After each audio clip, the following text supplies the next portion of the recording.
Good afternoon, guys. Let's see, Clayton, Pablo, Val here, Michaela excuse, Tom, Kelly is, oh, okay. Piper is excused, Michael Maynard. Let me see if I had an email from him.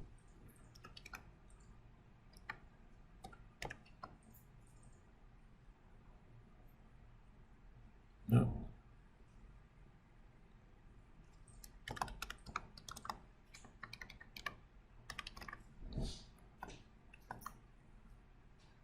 Jason? No.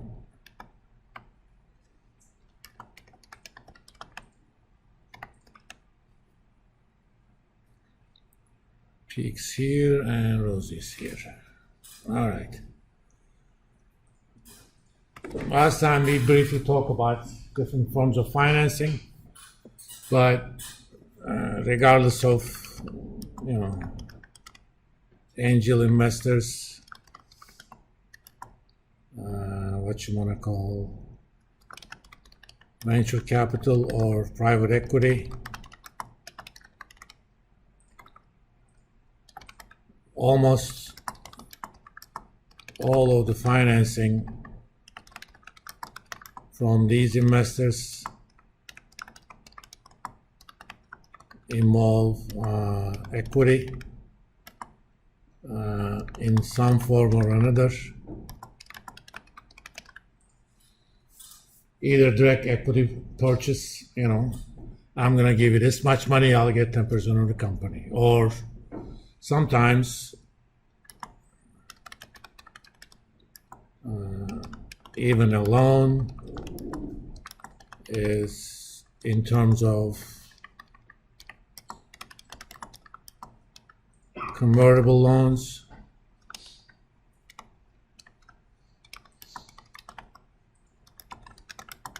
which means the lender has the right to convert the loan into a specific number of shares or percent of the company. It varies from firm to firm, but sometimes you say, okay, let me collect some interest in the meantime. If in the future I see potential, I'll simply say I'm giving up the loan in exchange for previously agreed amount of percent of the company. So I'll lend you $10 million now. I'll charge you, let's say, 10% interest. So every year I expect to make $1 million. But 2 years from now, I can say, okay, give me the 10% of the company.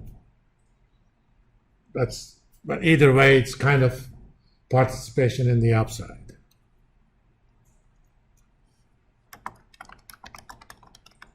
All of these involve participation in the upside. In many cases, especially early stage VC or angel investors, there's not too much point making these into loans, because these companies, by their very nature, are cash strapped. So for them to actually spend money on debt servicing doesn't make too much sense. But later stage venture capital or private equity may do deals like that.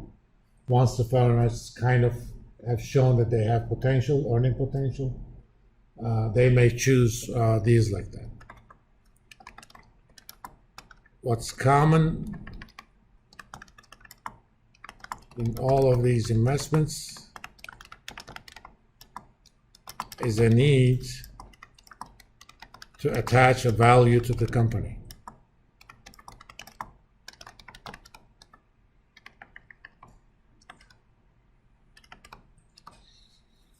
So if I'm going to give you $10 million as a startup investment, and I'm going to get some percent of that, I need to know what the firm is worth. So if I'm getting 10% of the company, That's basically implicit in there that I'm valuing the company, future business of the company at $100 million. So I'm getting 20, I'm valuing it at 50, so on and so forth. The question is how to attach a value to the company.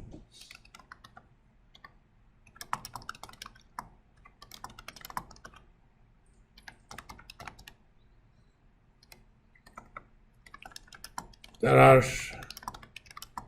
two main approaches. The first one is discounted cash flow analysis.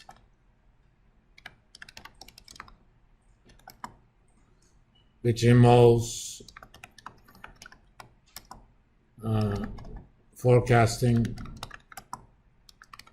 future financial statements and calculate free cash flow, also known as cash flow from assets.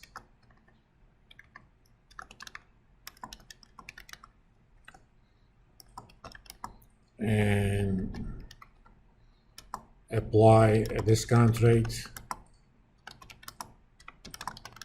to calculate the present value of such cash flows. That's, theoretically speaking, is a sound approach, but the trouble is forecasting free cash flow, even for established companies, is rather difficult. I should say forecasting cash flow with some precision. If you don't care about precision, you can forecast it. Forecasting in and of itself is not the problem. What sort of forecasting errors you attach to those is a separate issue. Even for established companies, it's rather difficult.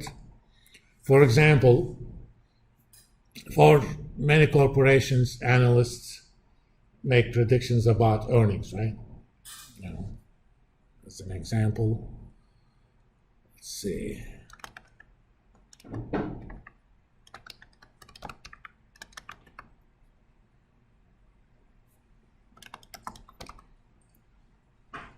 It's private. Let's find that.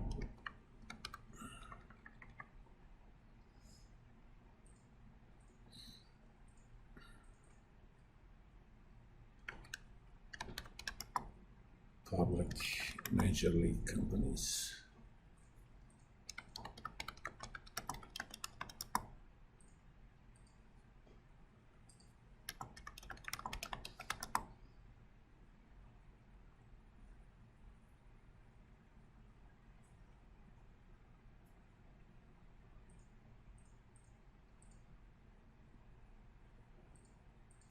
Batra.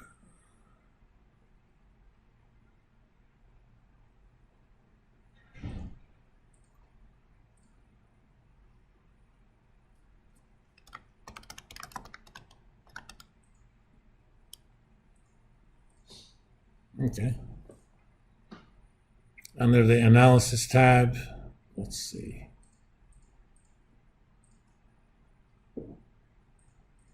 These guys may not have been public yet.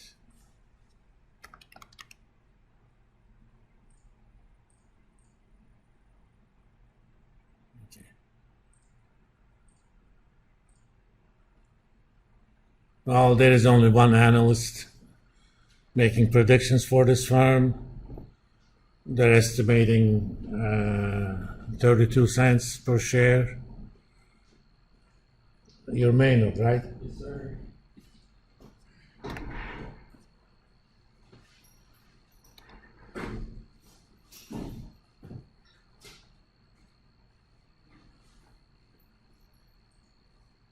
and expecting some sort of 45% growth over the next 5 years.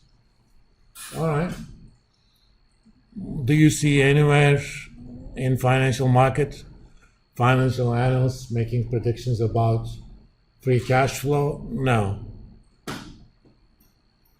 For example, let's look at Apple.